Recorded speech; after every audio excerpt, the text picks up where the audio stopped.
Thank you all for tuning into Primitive Organic Garden today. I've noticed that the audio on the last couple of videos has been a little bit low. Sorry about that, and I will make an effort to speak in a louder voice for the next few videos. I used to put a lot of music behind the videos, usually like a little bit of guitar playing that I would do, but I found that that also interfered with the ability to hear the talking audio, so I haven't been doing that lately. I should probably make a separate YouTube channel to upload my music. Anyway, came out to look at the green beans today. I got a couple different types of green beans. I have some traditional like Kentucky Wonder pole beans and some other standard varieties of garden green beans. All of those are your common garden bean, Phaseolus vulgaris. I like them better as fresh green beans. I don't generally like to wait until the pods are large and dry and shell them. Our climate's honestly too humid and too wet to do them as shelling beans, which would be like a black bean or a pinto bean or a navy bean or a great northern bean or something like that. Those are also extremely cheap at the store in their dried form, so it makes much more sense to harvest all of my beans as fresh green beans. I even decided to do it with the cow peas and some of the other types of southern peas and field peas, Crowder peas, Sea Island red peas. I decided to harvest them all as green beans. There's a handful of pods that I don't get in time, and they do get really large, and then I do have to shell them. This pod here is a dragon tongue variety. It's covered in milkweed assassin bugs and a couple leaf-footed bugs. I guess they're battling it out here. Not really sure what's going on here, but I have an insane population of milkweed assassins now. They're great generalist predators. You want to see these guys in your garden. But yeah, so I have a lot of green beans to pick. This here is one of my green bean patches. It's staked to about 14-15 feet on bamboo. There's some more assassin bugs. These look like a little bit different than the milkweed ones. So this is mainly green beans and cow peas climbing. There are a handful of volunteer tomato vines, and wow, the mosquitoes are incredible. I'm out here in long pants and long sleeves, and the mosquitoes are just all over my hands and my cheeks. Got a couple of tomatillos, but mostly it's green beans that are climbing up this bamboo staked area. Basically, I just put 4 or 5 bamboo posts in the ground. The one in the center is like 15 feet, the others are between 10 and 12. And then I just ran twine all in between them. There's also a couple okra plants in here that provide a little bit of structural support for the beans to climb. And then, some of the tendrils from the bean plants kind of wrap around the tomatoes, and it provides support for the tomatoes. And I don't really see any negative consequence to the tomatoes. It's not like they're being strangled by the bean tendrils. They don't wrap around that tight. But, a lot of times with your indeterminate vining tomatoes, you need to provide them some type of support. You need to go out there and stake them and tie them. And if you plant tomatoes where you intercrop them with pole beans, a lot of times the pole beans will just support the tomatoes. So that's kind of interesting. As long as the pole beans have something to climb themselves, right? You can't just plant tomatoes and pole beans alone. You have to have a trellis for the pole beans. But once you have a trellis for the pole beans, as long as you put your tomatoes near the pole beans, the tomatoes will be staked, if you will, by the pole beans, or supported at least. So, sorry the video is kind of all over the place in terms of vibration of the screen. Literally the mosquitoes are all over the backs of my hands, and I keep switching hands with the phone, but I'll try to make this quick. I really just wanted to show you that bean that was covered in assassin bugs, but there's a couple other bean pods that I really need to pick. There's a big old stink bug on the beans there. I got a couple lima beans coming in. I try to pick those as green beans as well. Got lots of banana peppers. I've been letting some of them turn red, but by the time they turn red, a lot of times the squirrels and other types of things start trying to eat them, and a lot of times they get some type of fungal disorder on the outside, some type of alternaria rot, I suspect. It's kind of like a waterlogged spot. I got tons and tons of okra. Look at all these stink bugs out here today. Not really a big problem, but oh, this is a cool volunteer mustard plant. Little citrus tree here. Yeah, so here's the backside of the trellis. You can see there's more beans coming up. I got, beans at various different life stages right now, so I should be harvesting beans all the way through, I don't know, probably the first frost, which this year looks like it's going to be late December. I really need to pick some of these cowpeas over here. I was telling y'all I like to harvest them as green beans because it's a much higher value and more nutritious stage of the crop than waiting and shelling it. But I let some of these really go, and they've gotten way too big, and now I'm going to have to do them as shelling beans because there's just so many of them and they're all massive, and the pods are probably going to be tough at this point. So I need to harvest those today or tomorrow. I'll probably end up making Hoppin' John. I'll throw a bunch of the cowpeas, in a shallow pan and cook them for a little bit with a little bit of nice rice and some butter, and that'll be really good. Ooh, I need to water this pepper plant. That looks sad. Got one ground cherry plant. So much okra out here, it's stupid. Got 45, 46 okra plants now, and that's just more than I need.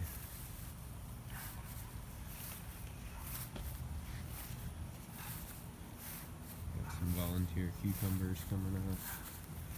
This is one of my bigger citrus trees from seed. I've been doing a lot of citrus from seed. I'm probably up to 15, 20 trees from seed now. One of them's been producing for quite a while, and then the rest of them are little babies.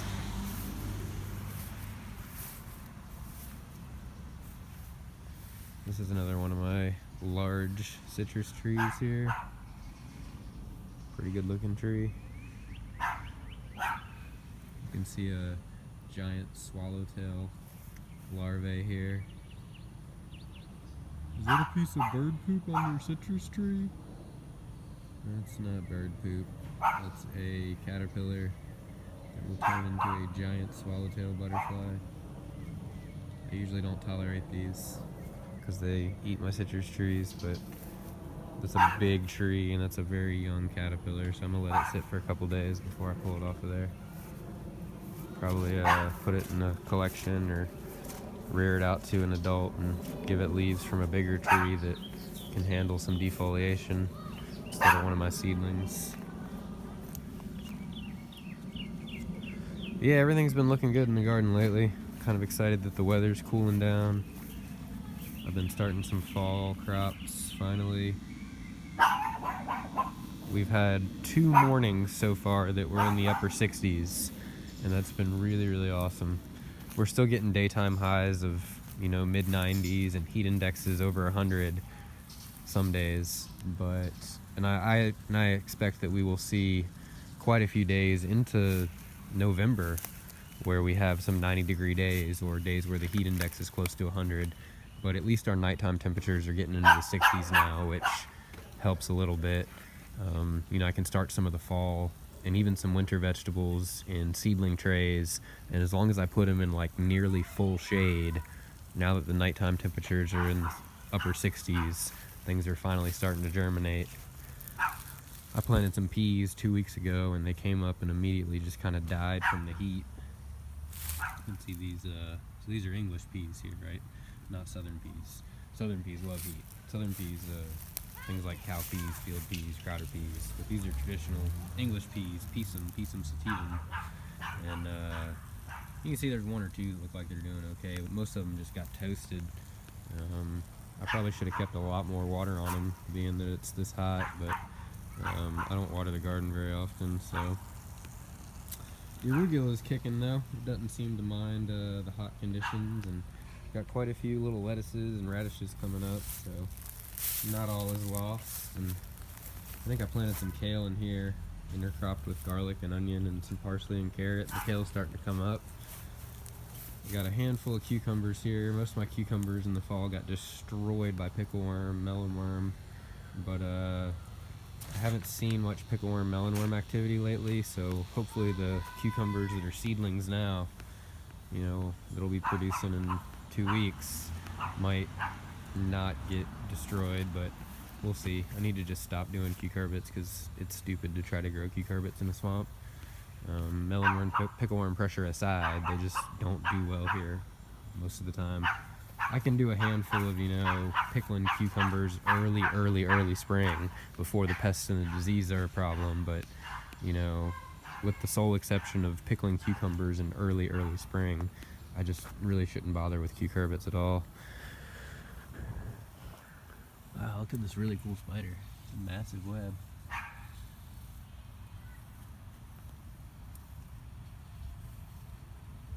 Hard to see him. Well, yeah, thank y'all for tuning in today and checking out the garden. There's some more pole beans over here that are climbing a different bamboo trellis, but there's also some tomato and okra intercropped in there. Everything this year is a 100% no-till model. Haven't done any tilling in probably close to a year now. I guess the last things that I tilled were like late winter last year. I think the very last thing I tilled was maybe like a row of peas, and that was probably like February or early March of last year. But with the sole exception of that row of peas, everything I've been doing for the past 9 months has been complete no-till. I'm kind of doing that beyond organic thing now, you know. Just because you're, you know, certified organic or whatever doesn't mean you're sustainable. There's a lot of things that certified organic farmers are allowed to do that aren't even remotely sustainable. So I kind of like the beyond organic idea, where you don't necessarily worry about, you know, an organic certification, but you do your best to minimize inputs while maximizing nutrition per square meter or given area, with the least amount of inputs, whether that's, you know, water or synthetic fertilizers, chemical inputs. You want to focus on producing the most nutrients and the most calories with the fewest inputs, and whatever inputs you do put in, you want to try to make sure that it's closed loop, circular economy. You know, you don't want to be bringing a lot of things to your farm and garden. You don't want to be hauling a lot of things away from your farm and garden. You want to turn all of your waste streams into profit streams somehow, or at least turn waste streams into things that have some type of value for you as a gardener, a farmer. I noticed that since I switched to a complete no-till model, I burn way less calories in the garden, which is kind of interesting. I heard a discussion not too long ago where, and I can't remember whose YouTube channel I heard this on. I follow so many great YouTube channels. I've learned so much about sustainable and survival gardening from various YouTube channels, but I heard somebody talking recently about how if you are trying to feed yourself like in a survival mode, you better not be tilling and doing a lot of hoeing and shoveling, because you will burn more calories than you will be able to pull out of your plots, most likely. Unless you're growing, you know, a ton of like potatoes and stuff like that, it's going to be hard for you to grow as many calories as you're expending by all the heavy tilling and hoeing and shoveling and pulling weeds and whatever you're doing. A lot of times a no-till model requires a lot more patience. It takes a little bit more time, but because I live in a swamp in the south, it's extremely hot and extremely wet all of the time, which accelerates a ton of different processes, whether it's composting or, you know, breakdown of various organic materials.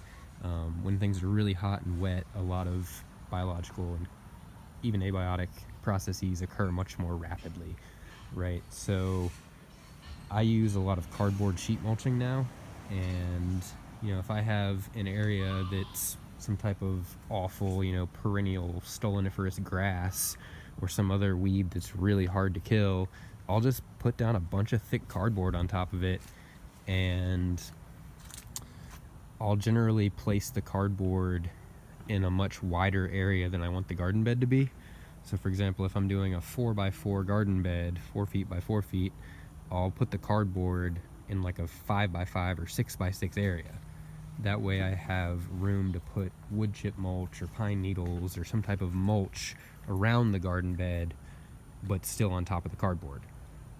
I found that's the best way to do it. So all the plots I have now are no-till, and the bean patch here is all no-till in here, but you can't really see the cardboard and all that because I put this down in like June or July, and you can't even see it now. This bed is probably, I don't know, 8 feet wide by 4 feet long, or I guess maybe I said that backwards, but it's an 8x4 bed, but the cardboard is probably, I don't know, 12 by 6. So the cardboard extends out past, you can see the garden bed here has all of the soil and compost on it, but the area around the garden is all wood chips. Well, there's cardboard under the wood chips, and I use different types of wood chips. If you can get them free from a local tree company, that's the best way to do it, because I live in a trailer. I can't have 18-wheelers come deliver wood chips, unfortunately, so I do have to buy them occasionally.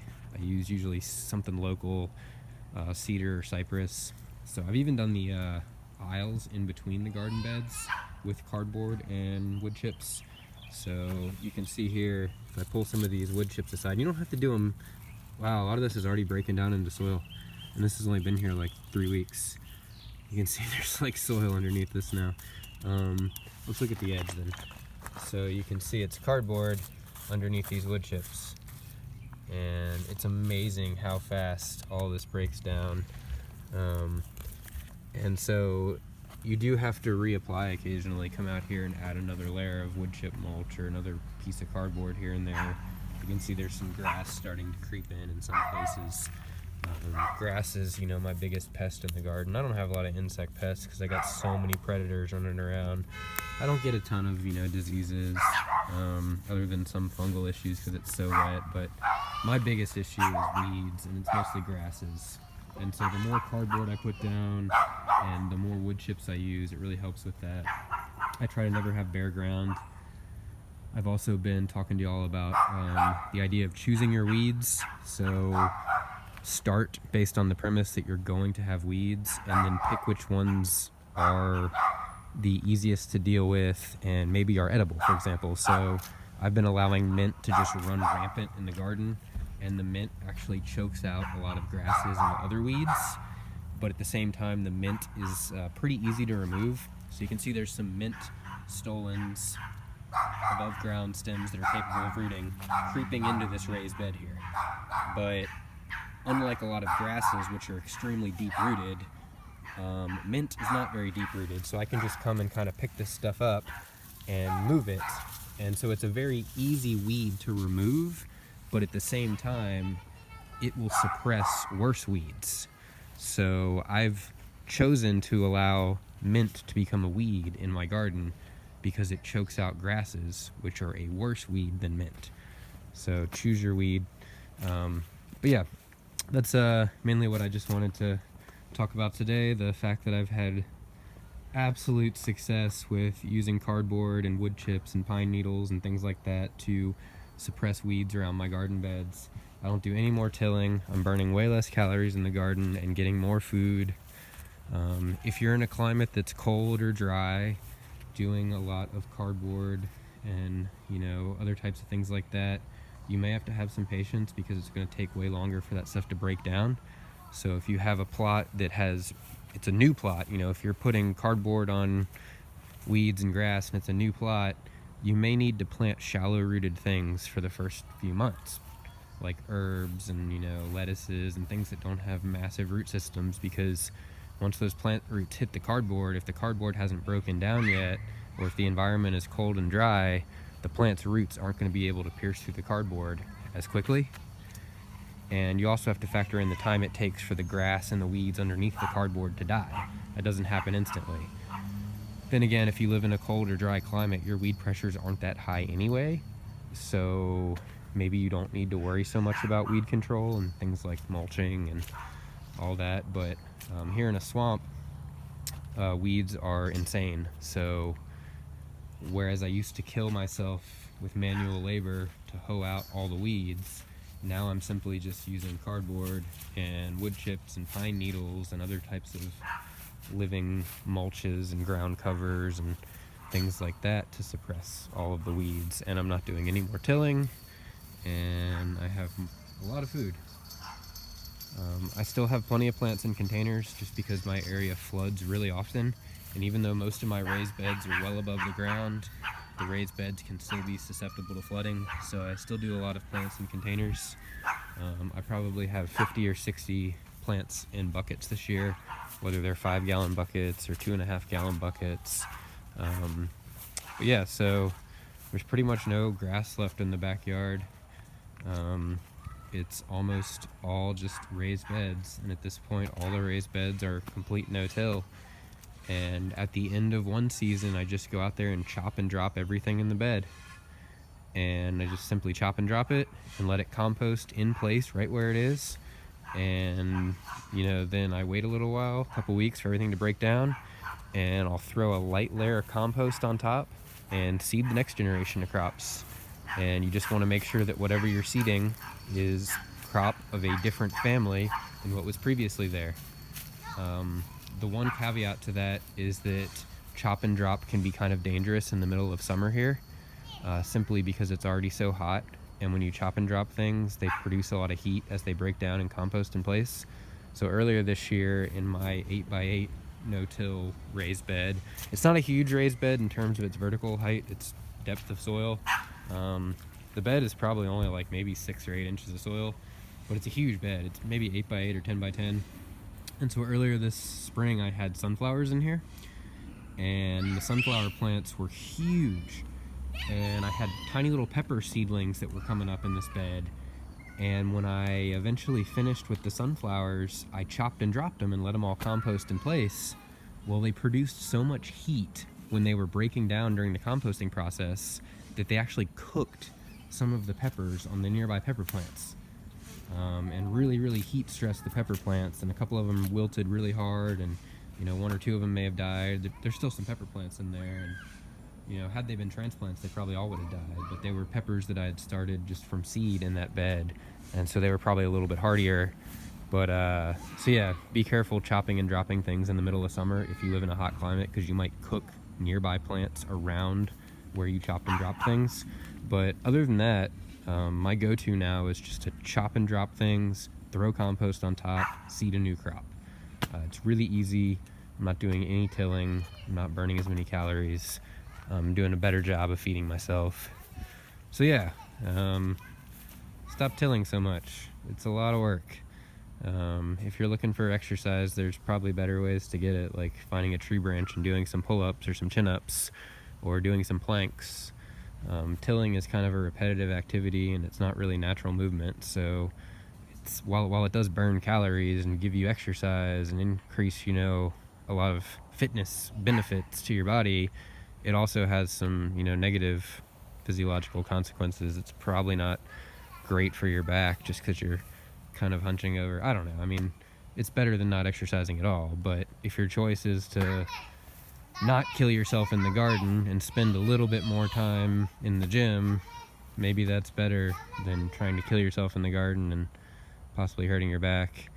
I've never really hurt my back or anything gardening, but there was one time that I tore a tendon sheath in my forearm, simply from like hoeing for 6 hours a day for like 2 or 3 days, and I was hoeing a lot of rocks out of an area, and so the repetitive motion of striking the metal hoe against rocky materials for thousands of repetitions over only like 2 days ended up tearing a tendon sheath, and I couldn't like move my wrist in certain ways for at least 2 months, and there was this really like creepy sound of like a creaking door.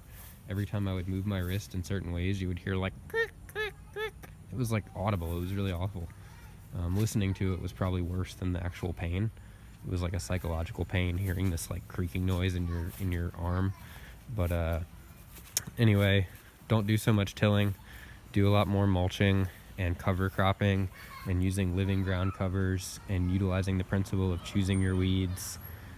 Allow things that are edible or aren't necessarily awful weeds to thrive in certain areas so that they can choke out more problematic weeds.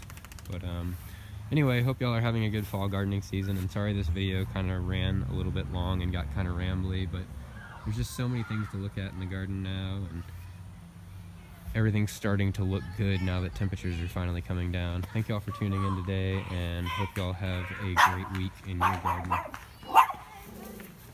Stop barking. Hey, little garden dog, little farm dog. Hey, farm dog.